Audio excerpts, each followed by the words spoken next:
Yo, what's going on, guys? Crispy Flakes here. Welcome back to Extra Crispy, man. For today's video, we're ranking King of the Fourth Quarter, ranking every NBA second overall pick of the 2000s, man. So, of course, that's going to include Darko.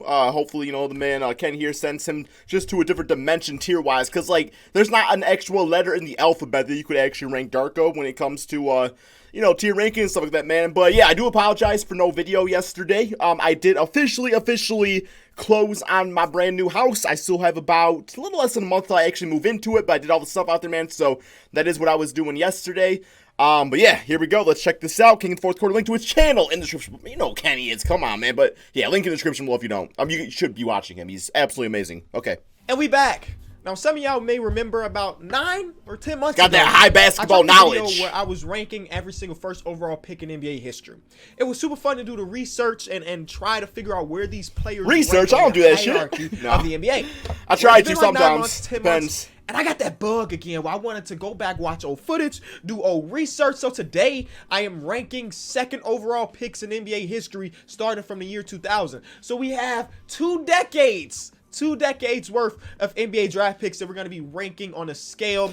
You know, and I feel like when it comes to second round picks, they don't nearly get enough heat as like a bust in like a first round or something like that. Just because like if you're like a first round bust, like bam, bam, bam, you suck. Well, we're like second round picks. Well, even like, or maybe like third round picks. I can't. Where was Marvin Williams? Wasn't he like a second or third overall pick? Nobody talks about that dude. It's like he's fine, but he's not worth no damn second or third overall pick, whatever it was. Again, it was a lot of fun to kind of research this, but again, these are all my opinions. You may look at somebody higher than what I did, and that's completely okay to disagree. Yep. The purpose of this video is kind of start a dialogue and kind of just sit back, relax, and have some fun. So don't be a bitch ass, guys. Straight up, man, like whenever you do like a tier ranking video, you always see like so many dislikes and stuff. I mean, not Kenny, he's got 10k likes and 65 dislikes, but in a lot of cases, man, it's just like people get like so up in their feelings and stuff like that. It's like, man, it's basketball, guys. It's not that deep. Let's have a dialogue out there, like Kenny's saying. Thinking about and talk about why that may not have crossed our mind in years. Do y'all remember Mayo Swift?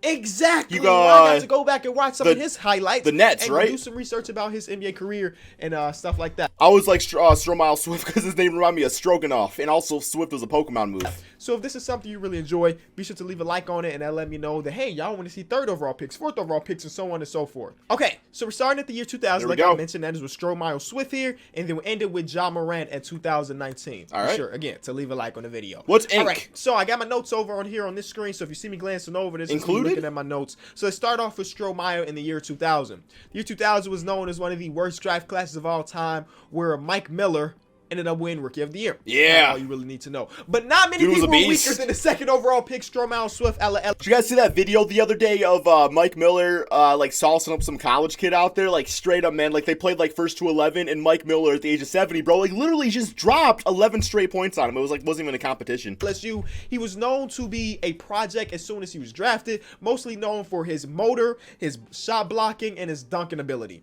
If that's what you so Walmart Josh Smith, gonna have some troubles. But if you type in Josh Smith, you see him posting Yao Ming, you see him posting Tyrese Thomas, and many other people.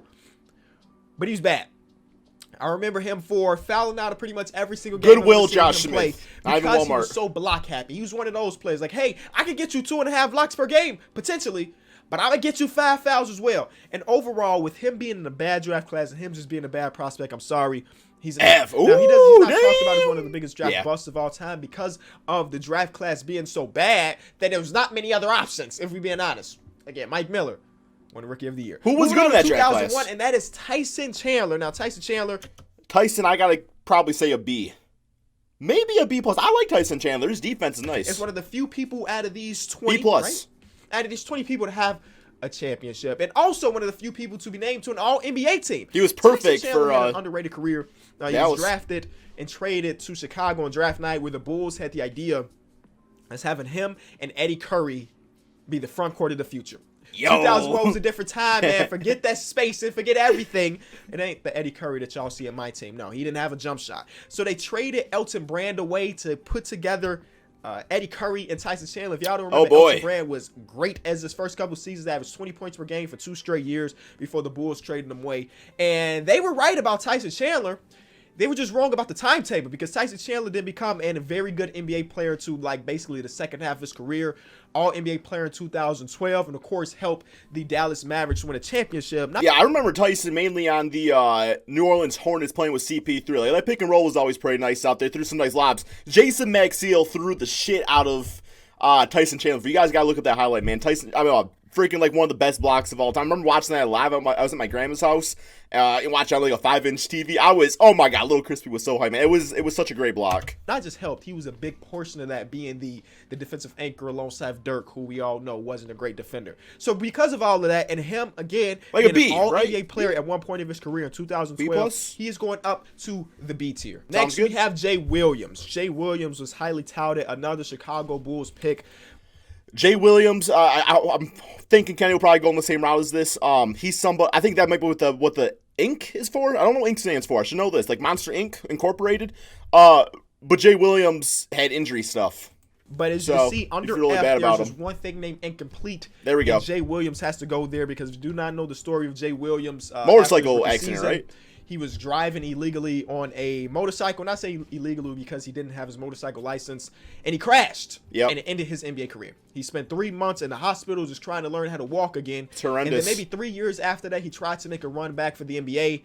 Ultimately, didn't make it. He ended up just playing in the G League. But now we know him as on TV, talking about college sports. He had a crazy, crazy great college basketball career. Could have been a top point guard. We don't know how good of an NBA player he was going to be if it wasn't for the injury. Could have been a top point guard. We have the human victory cigar, Darko. All right, I'm gonna save you some time. Darko's an F, man. Especially we compare him to the players that he was drafted before. You got to think about the 2003 NBA draft was probably the best of all time. You can make some arguments about a few other draft classes, but having LeBron, Melo, Wade, Bosh, and so on and so forth. But in the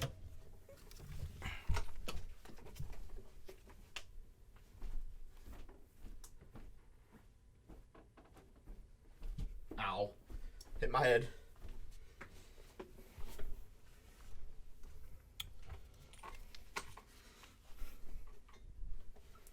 Darko is the reason I started stress eating.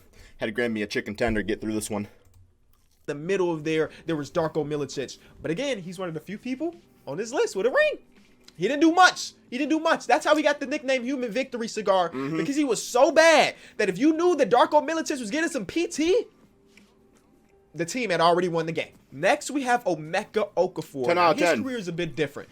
He was one of the greatest college basketball players of all time. If you look at his resume, won a championship, player of the year awards and everything. So he was drafted second overall, and he ended up winning rookie of the year. That good trajectory, right? But ultimately, he was just cool. You know what I'm saying? He was just a cool NBA player. What, he never did anything in the NBA like that was spectacular, but he was never really super low as well.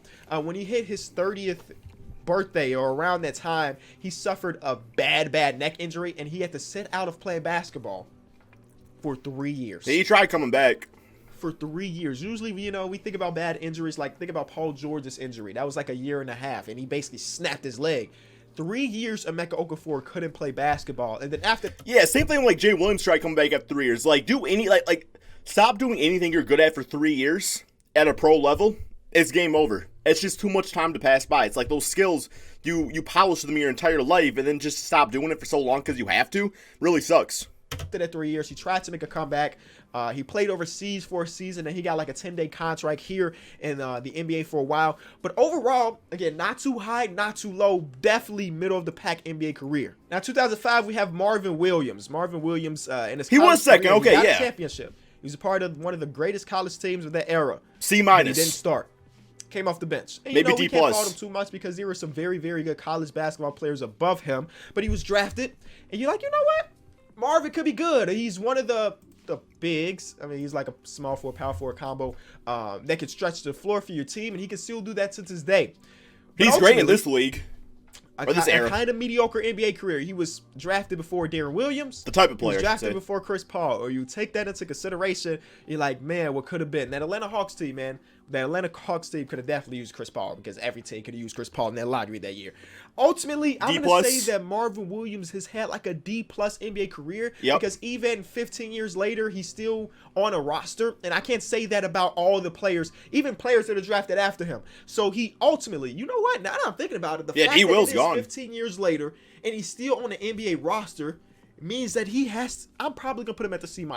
Look at me, making changes on the fly. Next, we have in 2006, one of the better players that was drafted 2nd overall, LaMarcus Aldridge. Man, LaMarcus, Mr. 2010, I'm always going to call him that, because he can almost guarantee you that every single night. I'm putting him all the way up to the B+ tier. Because if you take a look at forwards, a lot of people think that I'm a LaMarcus Aldridge hater. I'm not. People think I'm a Spurs hater. I'm also not that. No, at the beginning of the season, I was just saying, like, I want LaMarcus Aldridge to start shooting more threes.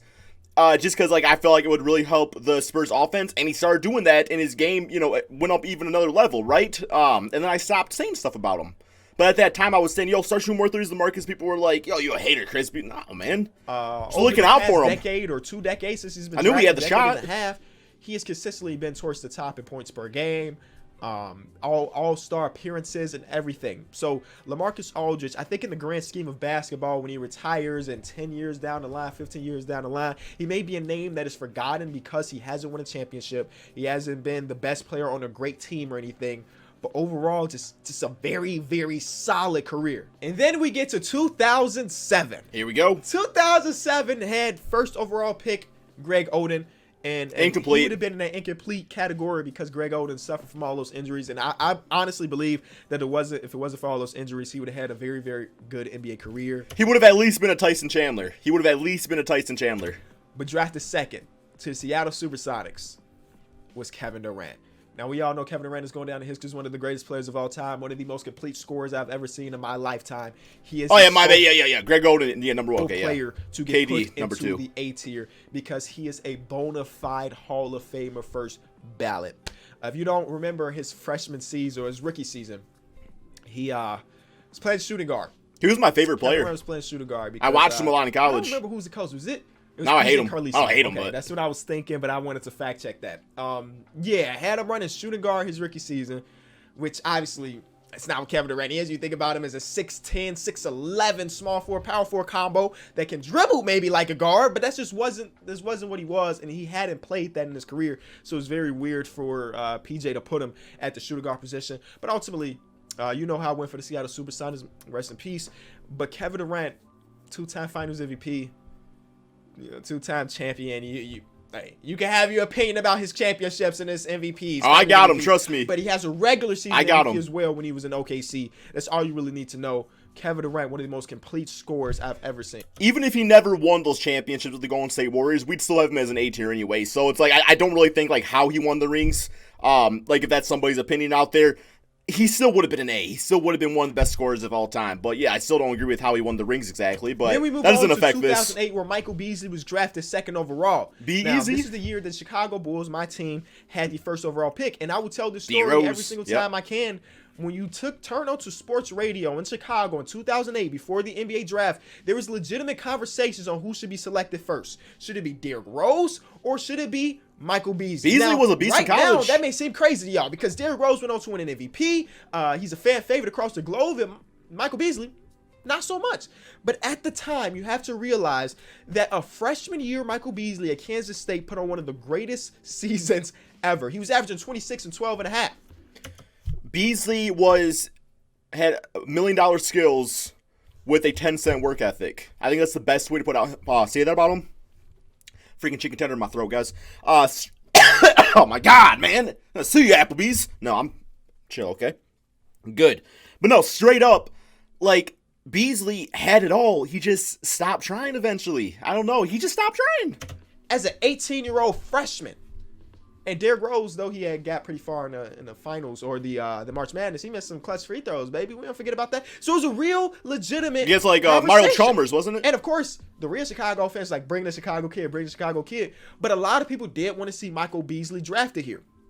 And Michael Beasley, he's one of those players that, honestly, there's a couple different scenarios. If he gets drafted somewhere else, it's not Miami, where there's beautiful things going on, there's so many activities, he can really just focus on basketball. I think his career would have been differently. And He's one of those players that he got in his own way. As talented of a scorer that I've seen.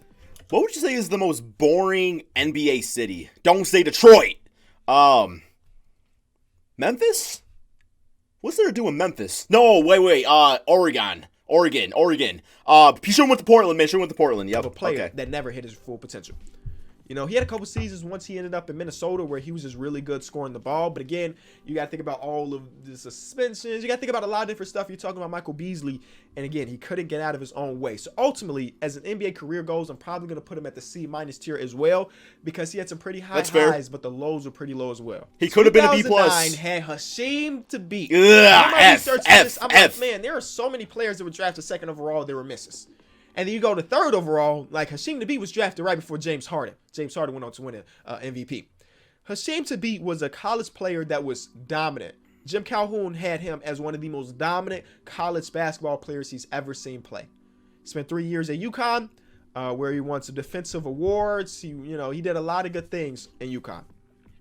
So all he had was the athleticism and height. The NBA had a lot better athletes. Yep. And the NBA exactly also had players that were 7 foot. See, Hasheem Thabeet used his size more than anything to dominate the college ball, and that just didn't really work out. The Memphis Grizzlies really missed on that one. And then they also missed on O.J. Mayo. O.J. Mayo was drafted 1 before Russell Westbrook. So if they had some better scouts in Memphis, you know that OKC team, they had James Harden and Russell Westbrook. If Memphis had better scouts, never have happened. Could have ended up in Memphis. Oh, they would have both of them. Okay. Crazy. Okay. Hasheem Thabeet is an F. He's one of the biggest busts. But again, we don't consider him one of the biggest busts like a Anthony. Remember in like 2K or something, he always had like a comb in his hair or something like that too. Even though he should be on the same tier because wow, look at his career numbers. Please go back and look at his career numbers. Like 1.5 points per game. And then we get to 2010 where Illinoisan Evan Turner was selected second overall. I'm over here cheering and stuff because I love to see Illinoisans do great. Ohio State? Evan Turner is one of the rare people in this thing where he was an upperclassman getting drafted. But Evan Turner, again, his career arc in college was crazy. He went from kind of a nobody to breaking his back to winning College Player of the Year. And it happened like that. So from the scouts' perspective, even though he was an upperclassman, he still had room to grow because you just saw what he did in just one season going from a broken back to a College Player of the Year. Ultimately, he had a couple of years, man. You got to think about Evan Turner before he was traded away. Yeah, give him like a C. Some great numbers. And then he was a part of some of those super, super fun Boston Celtics teams. But now he's still on the roster here and there. He's supposed to be a buyout candidate before the coronavirus hit. Yeah, bitch-ass contract. I have to put him at like a C+ tier. Okay. Or like again, he played some good minutes on some pretty successful teams in Boston.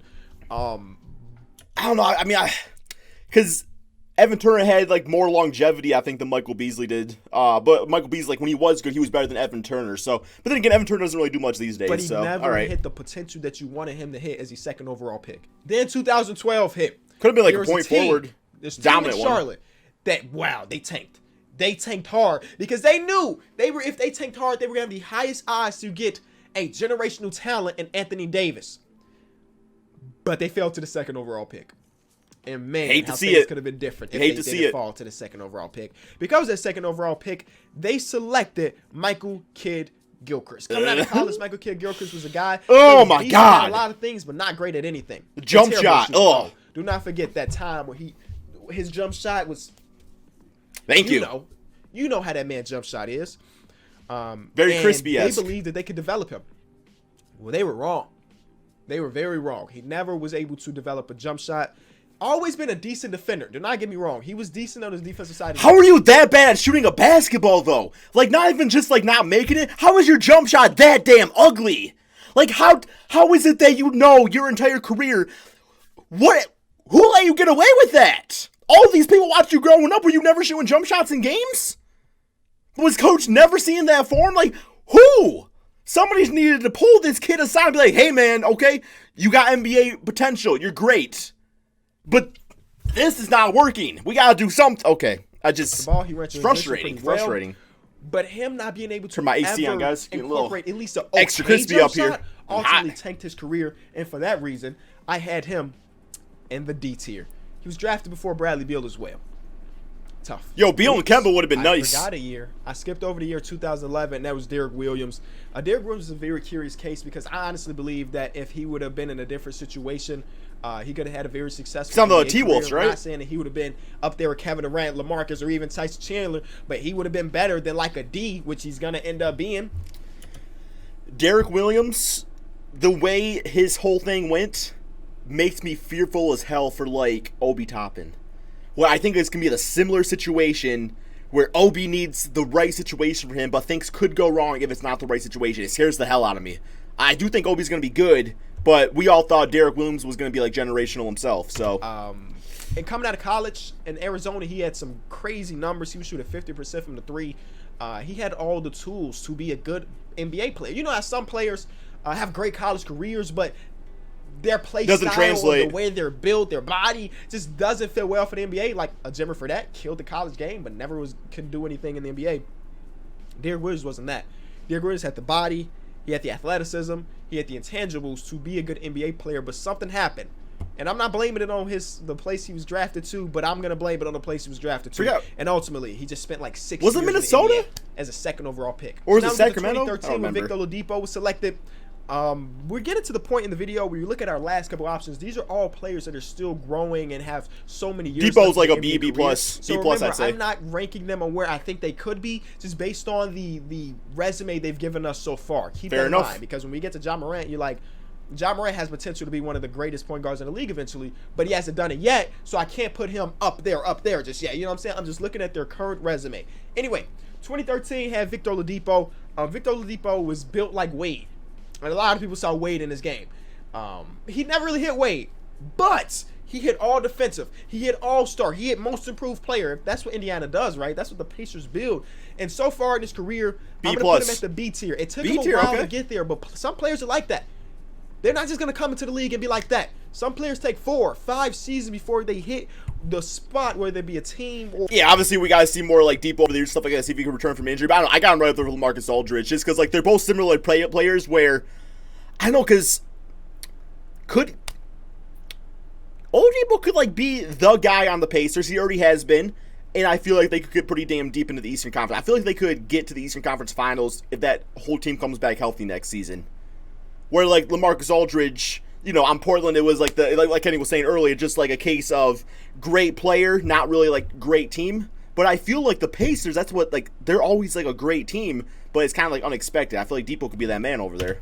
Or a mindset where they're a great NBA player. And I remember that offseason, Victor Oladipo shredded a lot of weight. He came into the NBA with this baby fat. And some people want to say it was muscle. I ain't see muscle in that. He came to the NBA with baby fat, then he cut all of that, and then he just became an elite basketball player. He was already a good defender, but now he's faster. He's on the perimeter even better than what I can't wait to watch him healthy next year. An all-star. Well, even this Orlando last season, and he just came back, and he hasn't been amazing since coming back, but maybe after these months of chill period, it wasn't a lot of time, and maybe once we hit the playoffs, he's back to the VO he was last year. Then we have Jabari Parker. Jabari Parker is. Sorry, I'm trying to like predict what I think Kenny's gonna say. For me personally, I would almost have to put Jabari Parker in the ink area. And I know he's playing right now. But there was a time, especially when he was on the Milwaukee Bucks, where if he didn't, because the reason he's fine now, right? He's a fine player. But it's similar to like, if he never had those injuries, I feel like he'd be that much better. So I feel like because of those injuries, I don't know. We'll see what he says. It's a curious case because he tore his ACL twice. Yep. He had all the potential in the world coming out of high school. Right. So how do you like college, grade that? He's compared to Carmelo Anthony. Similar body types. A bucket, like legitimately a bucket coming out of Chicago. Post-up game, mid-range shot. Be great. But he couldn't be because of his injury restraints. I remember after he tore his first ACL, it seems like once he came back, he was even more athletic than what he was before. He tore it again? Which is crazy to hear. And then he tore his other ACL, and you're like, bro, how could somebody be so unlucky when it comes to his health? But on really top sucks. Of that, just not a good defender at all. Oh my God. When he played for the Bulls, I had nights where I was just yelling at my TV because he was so bad on the defensive side of the ball. But Jabari Parker's one of those players. Kind of be like maybe like a Rui Hachimura, right? Isn't that kind of how Rui is? I don't watch a lot of Washington Wizards, unfortunately, but he's like, 6'8", Good mid-range shooter, three-point shot not quite there. Defense, I mean, the Wizards were horrible at defense, so I gotta imagine Rui wasn't great. He's only a rookie and everything, so we might see like the second coming of potential of Jabari in Rui. Listen, I believe that he's gonna have a long career because he is so good at just scoring the basketball. Whether his defense is the worst in the league is irrelevant because he can still. Yeah, he can always be like a guy. Because of that, I'm gonna put him on the C tier alongside Emeka Okafor. There we go. I like that. Okafor had a long career before the neck injury, and again, I think that Jabari Parker can have a long career. Now we move on to D'Angelo Russell. All right, so B plus B here. He's been there. I can't put D'Lo over Oladipo though, so I gotta say a B. But one thing we can say is D'Angelo Russell is a bucket. Yep. You know, he could score the ball with the best of them. Coming out of college, I remember one of the best things about him was his playmaking ability, and he still shows that to today. Defensive side of the ball, he's always going to struggle. Just not really what he is. But if we saw him go from L.A., where he got into some trouble for some things that he had exposed, then he went on to the Brooklyn Nets, and I promise you, I have a shirt in that closet right now, a hoodie that is a Brooklyn Nets hoodie. You know why I bought that? Because of D'Angelo Russell and that team with Jared Dudley, Karis LeVert, Joe Harris, and that team was one of the most fun teams I've watched in the last previous years. Wish they would have stuck to it. They invested in Kyrie, though. I literally got to sit courtside at a game 1 against Philly of that playoff series where they went out and won. D'Angelo Russell and them were super fun, and even to this day, he's fun. And I think, and we could think, he's found his home finally in Minnesota. I really hope so. He deserves it. Now, based on what we know about D'Angelo Russell, who's a one-time All-Star already, and again, these players are still growing. I'm going to put him alongside the B tier nice. as a one-time All-Star with plenty of years to get more. Quick change. I move VO up. There we go. Yes. Thank you, Kenny. Thank you. Yes. The high of VO was an All-NBA player. At least LaMarcus, right? All-Star. And a lot of different things. So I moved him up to a B+. All right, good move. Especially since he's like a go-to guy as well. That's kind of different than Tyson Chandler. With Tyson Chandler, even though he was an all-NBA player, that was mostly for his defensive side of the ball. VO was both, offensive and defensive. So I think it was a bit disrespectful for me putting him at the B when he should be at B+. Next, Brandon Ingram, another player that is growing. Spent a couple years in LA, and then he finally... Ingram, I wanted to say B because of this last season, but I could see maybe C+ just because like it's only been one season, not even a full season because of like shutdown stuff. But I would probably say a B. I can't even say full potential because he's still growing as a player, right? He was just drafted in 2016. This is only year 4 or 5 for him. So I'm gonna say that he's still getting better. Man, that team with him and the guy that was drafted after him, and Lonzo Ball and Zion, that team has so much potential. But he's already been an All-Star, which is great. I'm gonna put him on the same tier as like D'Angelo Russell, where he's one-time All-Star, great offensive game. That's fair. I definitely believe that Brandon Ingram is a well more rounded defender than D'Angelo Russell is. But you get what I'm saying, like just based on what they've given us so far, honestly, I could see Brandon Ingram getting up here. In a great for different reasons. And he's compared to this man coming out of college, wasn't he? I don't know if he's ever going to get to top 20 player of all time type thing. He doesn't need to right now I'm going to put him at the B tier. Plenty of room to grow. As you see, this got bigger because here's another spot for Lonzo Ball. Sure. Lonzo Ball's definitely been better than a C+. Especially when we take a look at this season. He has well-rounded his jump shot, which is one of the biggest question marks he's had the first couple years. I'm a big Lonzo fan. I like him a lot. He's a general type point guard. He runs the break like no other. I believe that Lonzo Ball has the potential to be one of the better point guards in the league. He's still super young, though. He's only drafted 3 years ago. Then we get to Marvin Bagley. Bagley shows a lot of potential as well, but the problem is he can't stay healthy. Yep. So I'm going to put him at the C+ tier. C+, okay. He's shown that he can be pretty good. I mean, he's had some really good games in his NBA career, but it's a matter of him staying on the floor more than anything. And lastly, I have Ja Morant, who will probably win Rookie of the Year this season. I'm going to put him up there at the B tier as well. Yep. He took a team that was projected to win 25 games to put them in the playoffs in his rookie season. That's all you really need to know. And that. All right, guys, that's the end of the video right there. I agree 100%. And that's why I like Kenny, guys, because like Kenny knows what he's talking about and stuff too. It's like there's nothing on this list that's like absolutely just like, man, you can argue that. Like, no, this is a hell of a good tier list right here, man. Like, I don't see any issues with it. What do you guys all think? Let me know in the comment section below. And peace out, my friends.